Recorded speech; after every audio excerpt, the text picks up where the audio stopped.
Yon, welcome back sa ating YouTube channel, Ronde TV. May na nga Senador Bato de la Rosa ipinagutos na kay Diwata Este General Torre mga kababayan na dapat i-pull out na itong 3,000 mahigit na mga kapulisan na nanatili pa rin sa loob at labas ng QOGC compound mga kababayan. Patila ba kinukup-kup na ng Philippine National Police itong QOGC compound? Ano ba talaga ang pakay nitong si General Torre? Kayamanan ba ni Pastor Apollo Kibuloy o itong mismong si Pastor Apollo Kibuloy na ayon sa kanya naramdaman, narinig nila yung heartbeat ni Pastor Apollo Kibuloy gamit niya yung kanilang penetrating radar mga kababayan. Pero nga nasa 9 days na wala pa ring Pastor Apollo Kibuloy ang kanilang nakita mga kababayan. Ayun naman sa interview ng media kay Diwata nung nakarang araw ay General Torre nung nakarang araw ay yung heartbeat pala na kanilang nakita sa kanilang penetrating radar ay hindi kay Pastor Apollo Kibuloy kung hindi sa mga membro mga kababayan ng QOGC. Sana ba yung pinagyayabang mo na malapit nang maaresto ito nga si Pastor Apollo Kibuloy?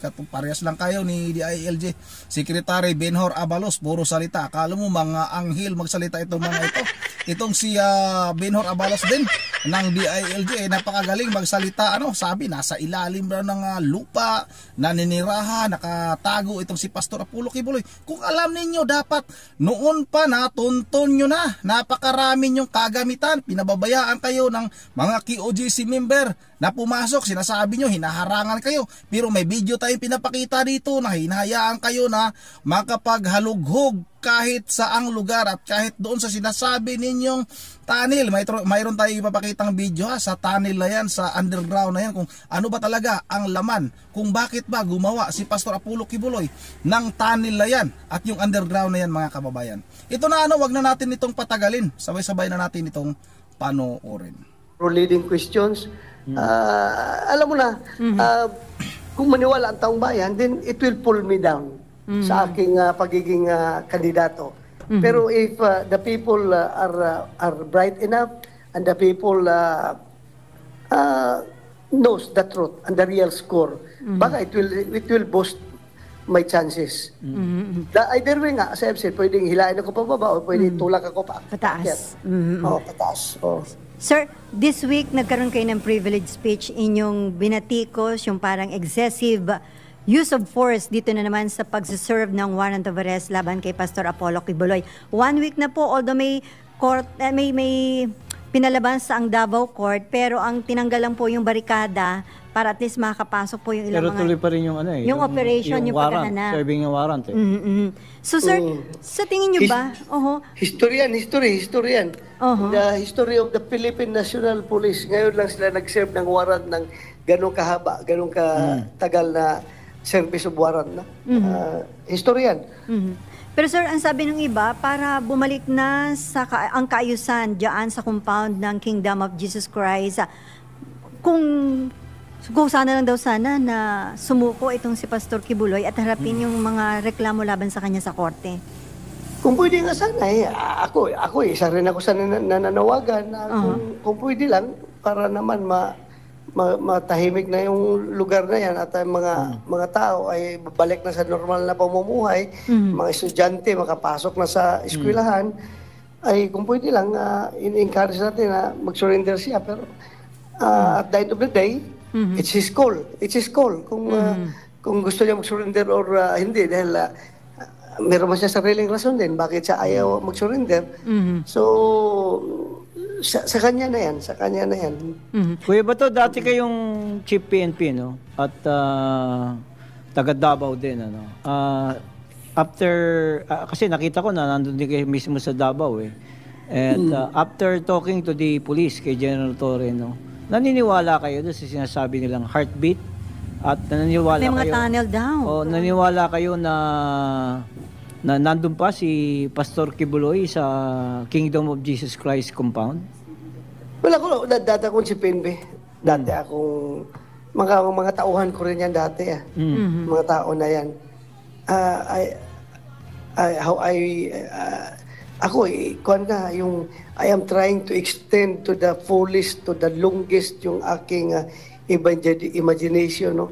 Just to give them the benefit of the doubt. I'm just trying to give them the benefit of the doubt, but the obvious is becoming very obvious na talaga that they are violating the rules of court. Binabiolate nila yung pag-serve ng warrant, from warrant of arrest naging search warrant na at their own doing, no, without the court order, from service of warrant nagiging search warrant na, execution of search warrant, and from execution of search warrant nagiging house arrest na. Kasi yung mga tao doon sa loob hindi makalabas, yung tao sa labas hindi makapasok.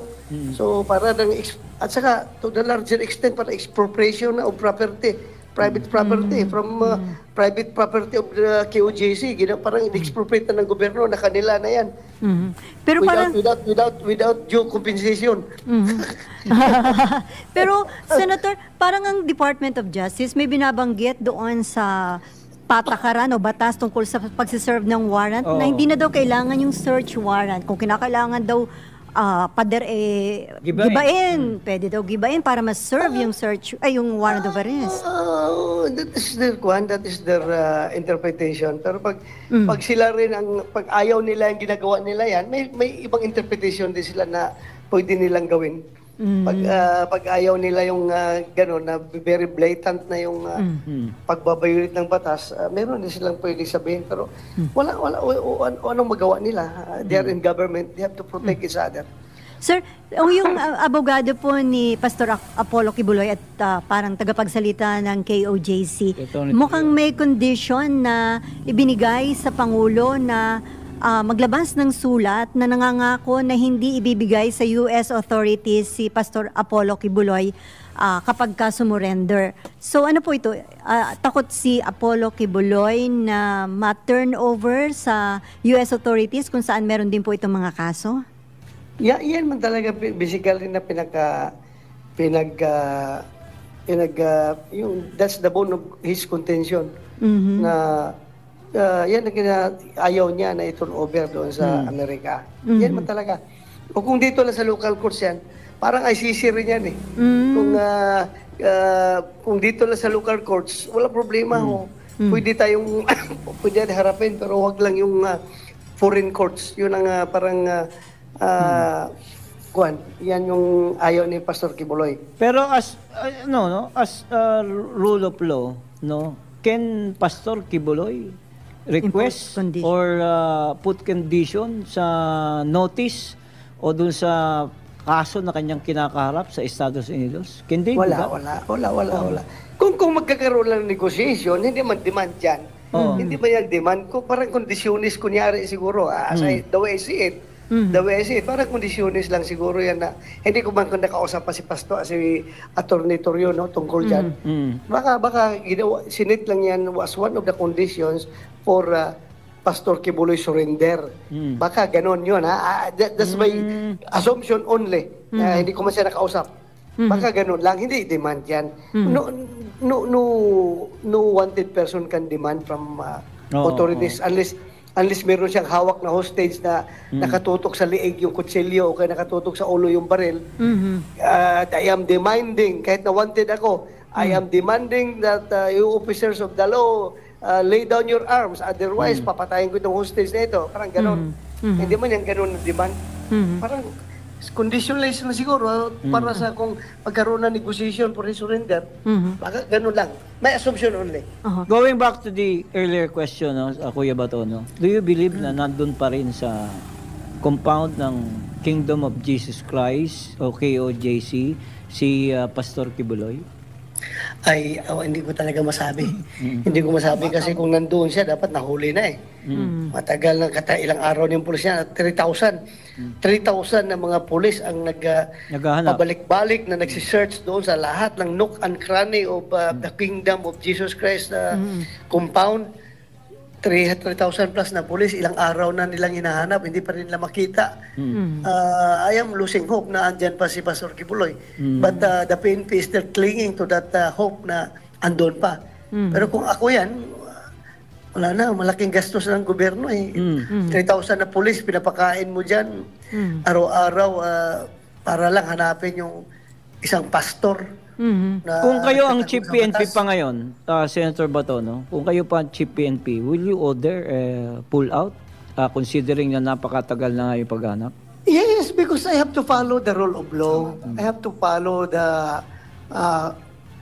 tamang procedure. Pero sir, kasi daw 30 hektarya yung lawak ng compound. Ay, May mga tunnel pa sus. daw. Ay, May secret sus. tunnel pa daw ho. Ay, sus. So walang secret tunnel, sir. Bahala sila kung meron sila nakita ng tunnel eh. Halughugin nila. Halughugin nila. Hindi basta pinipayagan ng, hindi basta pinipigilan ng taga QJC na maghalughog yan. Wala mang humaharang sa kanila. Hanapin. Pero, yun nga, kung ako naman, ako yung tao ng gobyerno, ako yung taga-gobyerno, I need results. Kung sige kayo sabi na andyan. Bilang samantala itong si Senador Coco Pimentel ay pumalag na rin kay Diwata General Torre, mga kababayan, dahil nga sa ginawa nito sa pagkupkup sa loob at labas ng KOJC compound. Maari itong si General Torre ay magkakaroon ng napakaraming kaso, mga kababayan, dahil nga hindi na rin sinunod nitong si Diwata General Torre, mga kababayan, ang order ng korte. Ito, mga kababayan, panoorin natin itong si Senador Coco Pimentel at si Senador Bato de la Rosa. To interpolate Senator De La Rosa. Yes, Mr. President, if the Speaker will allow it, Mr. President, on his speech. Yes, Mr. President. Kasi, and I know, Mr. President, that I think he personally went to the place. Yes, Mr. President. Samantalang ako po binabasa ko lang ang mga news reports. So si Senator De La Rosa po ay talagang nakita niya anong nangyayari sa ground, nakausap niya, I'm sure both sides, for being a former PNP chief, kausap din niya mga pulis, kausap din niya yung mga KOJC and the other Dabaweños there. Alam niya po ang sitwasyon. So, based on your personal information po, Mr. President, ano po ba ang sitwasyon sa ground? Tama po ba yun na naglagay ng parang kampo ang pulis doon sa lugar? And then pag sinabi natin lugar, is it outside of the gate of the KOJC compound or inside of the gate of the KOJC compound? Correct, Mr. President. Both inside and outside of KOJC compound, andoon po nakakampo ang ating mga kapulisan. Inside? So para na pong parang expropriation na po yan.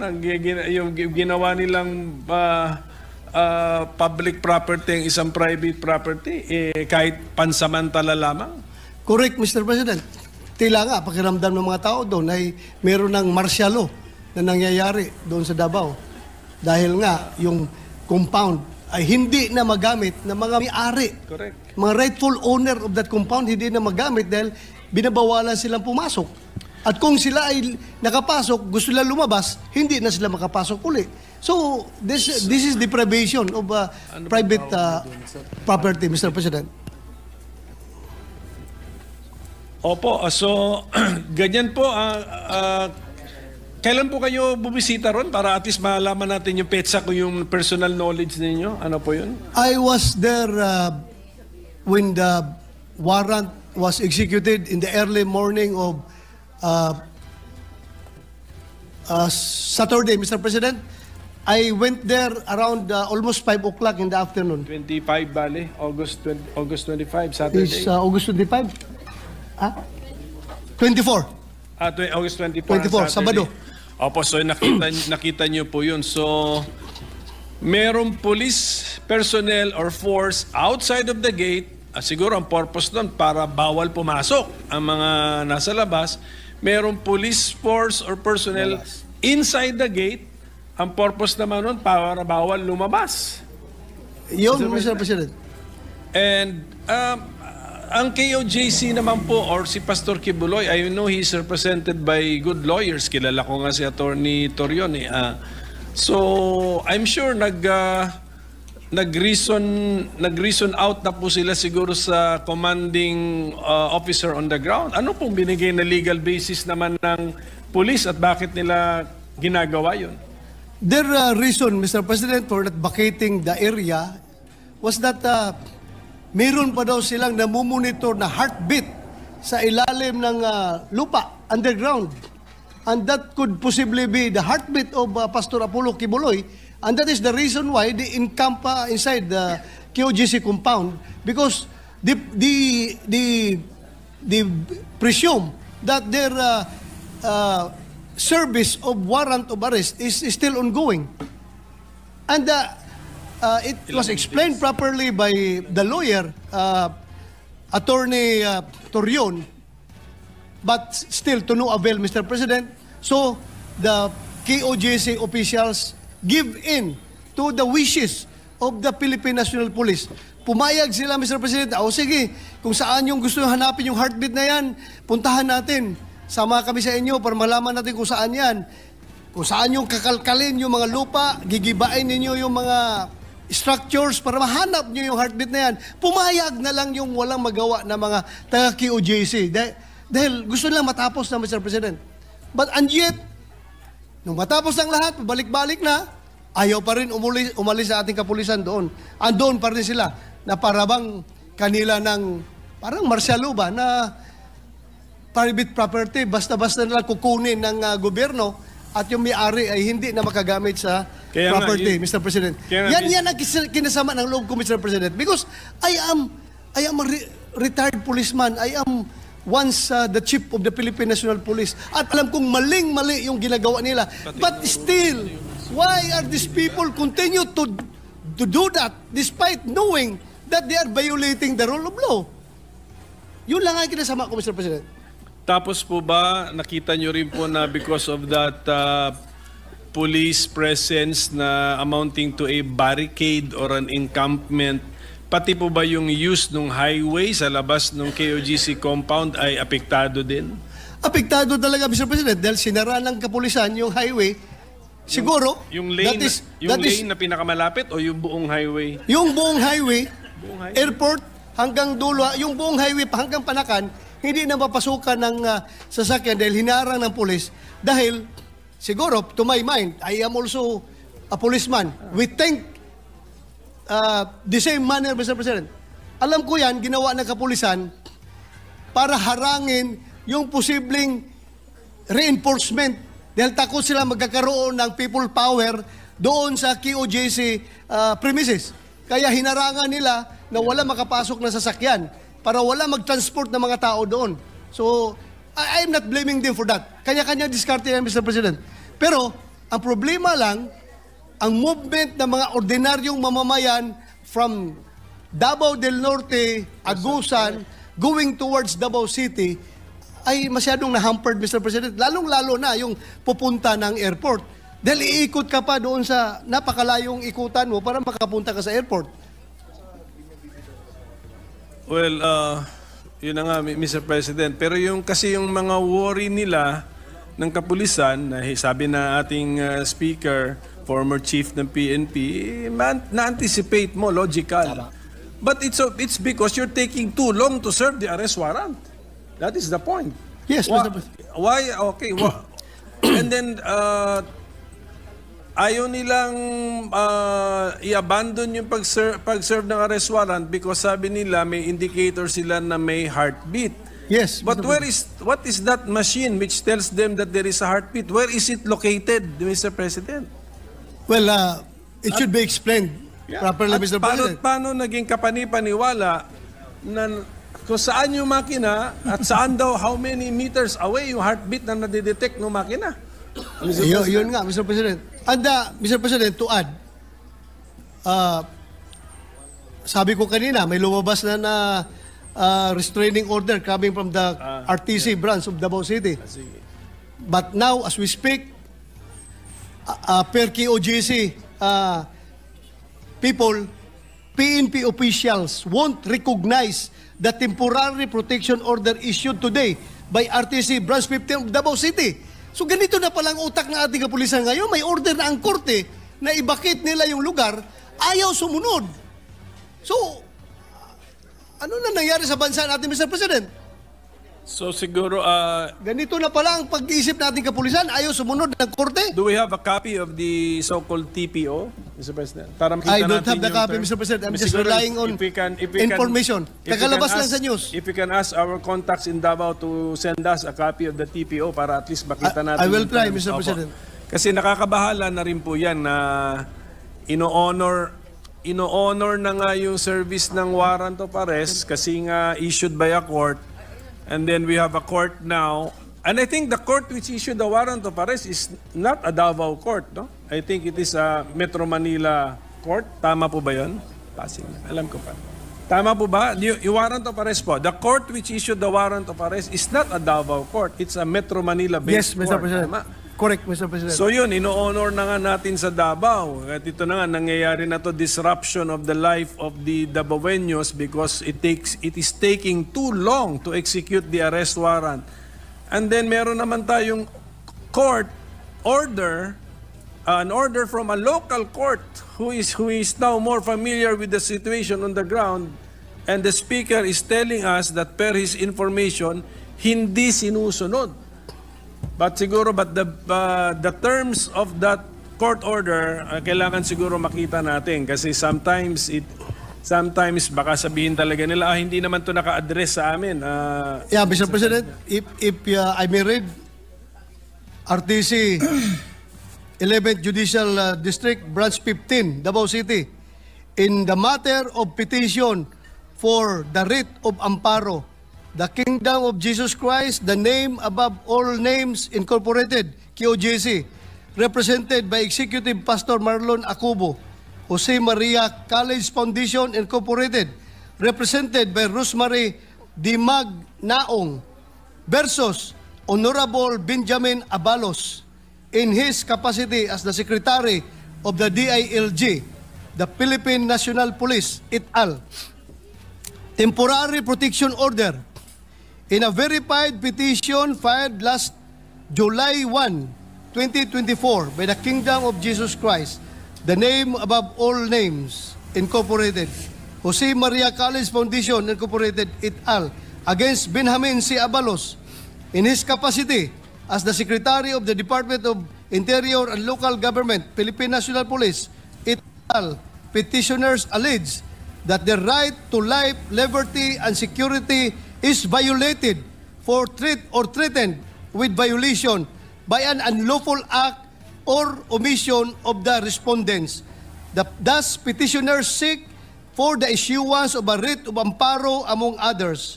In a resolution dated July 1, 2024, the RTC Executive Judge Retrina E. Fuentes found no urgent necessity for the issuance of the writ and ordered the immediate ruffling of the case among the regular court. Accordingly, this petition was raffled to this court on July 3, 2024, and corresponding order was issued on July 8, 2024, directing the respondents to file their comment within 15 days from the receipt hereof.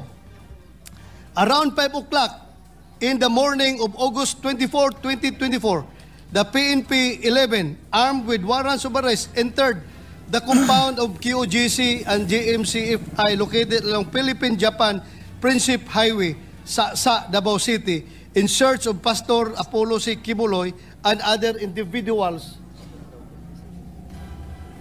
Diretso na ako sa decision ng Korte, Mr. President. Sige po. Hence, this court, under the current situation, sees the urgency to direct the PNP 11 to immediately cease and desist from any act or omission that threatens the life, liberty, and security as well as the properties of the petitioners. The PNP 11 is hereby ordered to remove all forms of barricades, barriers, or blockades that bar the access to and from the subject compound and hinder petitioners' religious, academic, propriety rights and the pursuit thereof by its officers and members within and surrounding the premises. the office of the clerk of court, General is directed to immediately serve the order Yes. to any senior PNP 11 commanding officers present within the premises of KOJC compound at the regional office. So ordered. Signed. Paano ito akyat? Akyat mo. Signed by the judge, Mr. President. Okay. So, Mr. President, sa ganitong sitwasyon kasi dapat siguro ang ating kapulisan will read that with liberality na address sa kanya, and then kung ano man yung nakaka-disrupt sa normal course of life of the people there, bawal, i-dismantle niya. So dapat po ganun.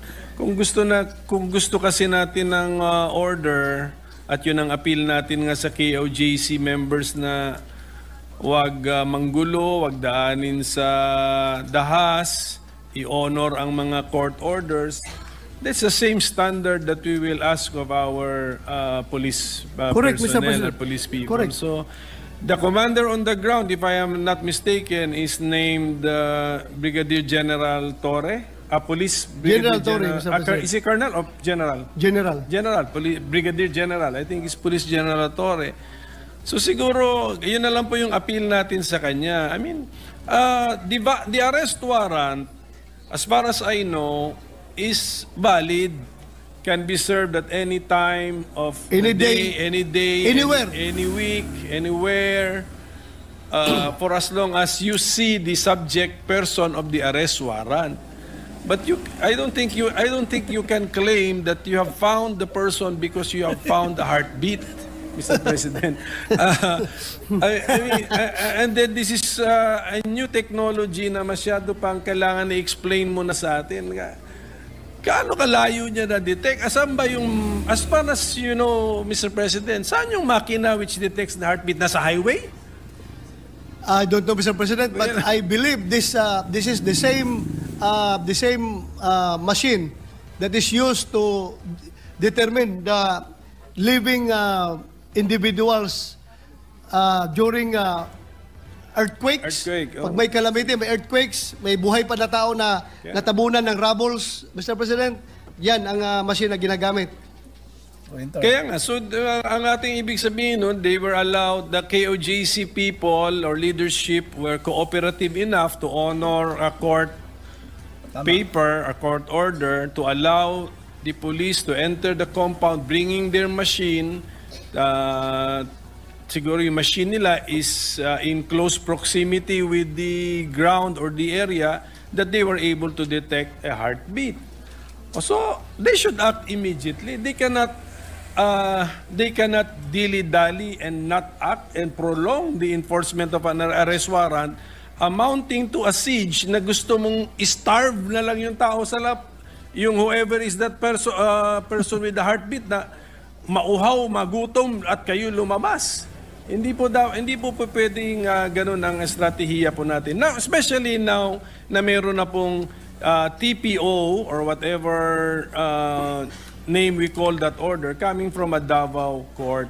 So ganun lang po, sana ang appeal na lang natin sa commander on the ground at saka yung supervisor ng commander or commander ng commander who is the PNP chief plus the DILG secretary na since umabot na nga kayo dun sa na-detect ninyo yung heartbeat kasi nga yung mga KOJC personnel, people, cooperated to that point na nalapit yung makina sa lupa or sa building because there is a court document. Now that there is another court document, we have to be liberal in its reading and interpretation. At any rate, you will have all the chances in the world kasi valid pa yung arrest warrant na yan to capture, to arrest that person when you actually see him or her. Yun ang legal basis mo to arrest. The legal basis to arrest is the arrest warrant. Correct. When you see that person. Okay, not Yan when ang you narinig mo detect ba, a heartbeat. Diwata o General Torre, baka para kang si Diwata magka-unli kaso ka sa ginawa mo dahil nga hindi mo na sinusunod ang utos ng korte. Ito namang si General Torre mga kababayan, nagsalita na talaga ito na hindi aalis ng QOGC hanggat hindi daw niya bit-bit itong si Pastor Apollo Quiboloy. Yung heartbeat na nga na yan, kung talagang andoon si Pastor Apollo Quiboloy, dapat pinuntahan nyo na. Pero nga inamin naman nitong si Diwata, General Torre mga kababayan, na yung heartbeat na kanilang nakita o naramdaman ay hindi pala yun kay Pastor Apollo Quiboloy, kung hindi mga membro ng QOGC. Kaya ikaw, General Torre, pakinggan mo yung sinasabi ni Senador Coco Pimentel, dahil nababahala na itong mga senador dahil nga sa parang may martial law na nga dyan sa Davao City, lalong-lalo na dyan sa QOGC compound. Yun ang dito na lang muna. At bago tayo magtatapos ay mag-shoutout lang muna tayo. Shoutout kay Idisa Borby, shoutout sa iyo idol. Shoutout rin kay Ma'am Berge Verhel Dios ng Pulilan, Bulacan. Shoutout na rin kay Evelyn De Jesus. Nakakainis kayong mga vlogger, palagi nyo sinasabi na huli na, pero wala naman po akong sinasabi na nahuli na. Pinasok na po yung, klarong-klaro naman ha, pinasok na yung secret tunnel ng mga kapulisan. Wala pa akong sinabi na nahuli na. Shoutout na rin kay Carlo Junior Barrientos, no Philippines Court for Quiboloy if the new administration coming at kakampi ni Quiboloy, possible acquittal for Quiboloy. Shoutout na rin kay Alfredo Apriasa. Naku po, Toro, hindi si Pastor ang hanap ninyo. Diyan kung ang yaman, ginto at pira, bakit mga pulis ang lumalabas? Wala nang papaiskan. Gusto lang ninyo magnakaw sa yaman dyan. May punto ka, Alfredo Apresa. Yun ang hanggang dito lang muna. Once again, this is Ronde TV mo. Ingat tayong lahat. God bless.